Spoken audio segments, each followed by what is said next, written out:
Walang natatago na hindi malalantad, at walang nalilihim na hindi mabubunyag. Kaya anumang sabihin ninyo sa dilim ay maririnig sa liwanag, at anumang ibulong ninyo sa loob ng kwarto ay malalaman ng lahat. Sinasabi ko sa inyo mga kaibigan, huwag kayong matakot sa mga gustong pumatay sa inyo. Ang kaya lang nilang patayin ay ang katawan ninyo, at pagkatapos ay wala na silang magagawa pa.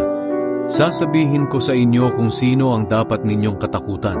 Katakutan ninyo ang Diyos, dahil pagkatapos niyang patayin ang katawan nyo, ay may kapangyarihan pa siyang itapon kayo sa impyerno. Oo, sinasabi ko sa inyo, siya ang dapat ninyong katakutan. Hindi ba't napakamura ng halaga ng maya?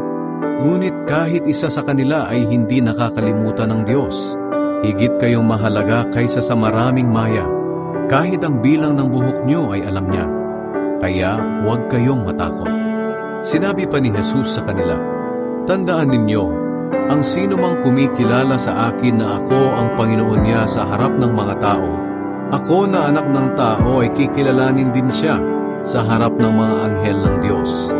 Ngunit ang hindi kumikilala sa akin sa harap ng mga tao ay hindi ko rin kikilalanin sa harap ng mga anghel ng Diyos. Ang sino mang magsalita ng masama laban sa akin na anak ng tao ay mapapatawad. Ngunit ang magsalita ng masama laban sa banal na espiritu ay hindi mapapatawad.